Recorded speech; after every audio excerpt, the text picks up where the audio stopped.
Ang bahaging ito ay hatid sa inyo ng Smart Sports. Mabuhay teammates! Ito ang Basketball Universe at ako si Bill Velasco.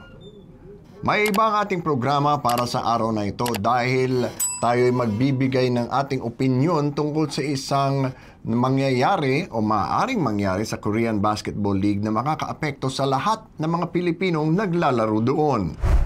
Ang bahaging ito ay hatid sa inyo ng Nickel Asia Corporation. Ayon sa isang vlogger sa Korea na 25 taon di umano nang nagsusulat tungkol sa basketball sa Asia, may iminungkahi ang Korean University Basketball Foundation sa Korean Basketball League na limitahan na ang playing time ng mga Asian quota imports na karamihan naman doon ay mga Pilipino. Sa katunayan, bawat koponan sa mga 10 naglalaro sa KBL ay mayroong Pilipinong import. Ano ang nais nilang mangyari? Ang nais nilang mangyari ay limitahan sa 20 hanggang 30 minuto lamang ang playing minutes ng mga Asian quota imports, pero ang ibig sabihin nito ay mga Pinoy ang kanilang tatamaan. Kailangan daw na pwede ring umupo sila ng 10 minuto sa pagitan ng kanilang paglalaro para sa kanilang mga koponan. Pero hindi binanggit sa panukala na magkakaroon ng 2 non-Asian import sa bawat koponan sa susunod na taon. So, ibig sabihin nun, meron kayong 2 import na Amerikano, meron kayong 1 import na Asian at mas madalas Pilipino, pero yung Filipino import lang ang tatamaan ng playing time restrictions. Kaya ang gagawin nila ngayon ay magbabalasa sila ng manlalaro at hanggang 20 minutes lang sa isang panukala yung paglalaro nila o kalahati lang ng laro. Ngayon, tignan natin, no? Bagamat pwede rin kumuha ng import mula sa Japan, Thailand, Indonesia, Malaysia at Vietnam, Pilipino ang pinipili na player ng mga iba-ibang koponan. Pero bakit naman ganon?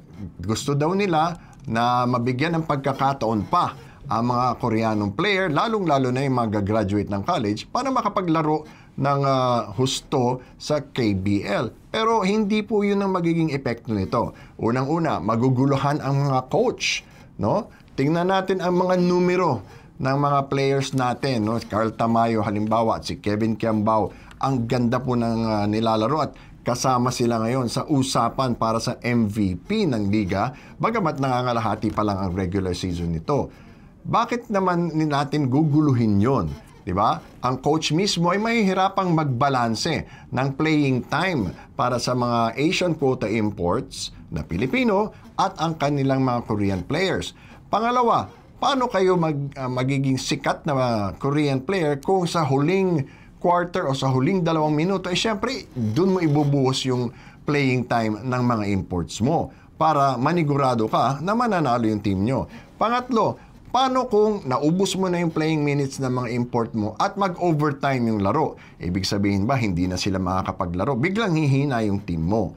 At isa pa, pag ang player matagal mong pinaupo, gaya ng isang mungkahi nila na bigyan ng 10 minutes na puwang ang paglaro ng mga Asian imports, eh di lalamig yung player, papangit ang laro niya. O ang gagawin ba natin, first quarter, second quarter, hindi siya maglalaro, tapos second half, ibubuhos natin ang mga minuto nila. Parang pangit po, di ba? Parang hindi magandang mangyayari yan sa laro mismo ng basketball.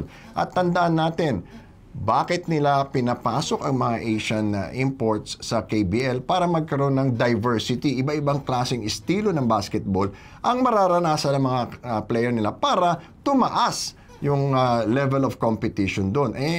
Ang mangyayari niyan kung matuloy man itong mungkahing ito, paatras ang magiging growth ng KBL. At kita nyo naman, lahat halos ng Filipino imports doon nag-a-average ng double figures. Kaya parang sa akin, kaduda-duda ito kasi ang tatamaan lang ay ang mga Filipino playing imports. No? So, ang tanong dyan, ito bang bagong panukala na pinag-iisipan ng KBL Secretariat ay anti-Filipino ba?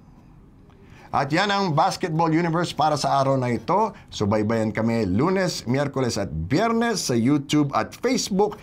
Kaya like, share, subscribe at follow na rin. Nais naming pasalamatan ang aming mga sponsors.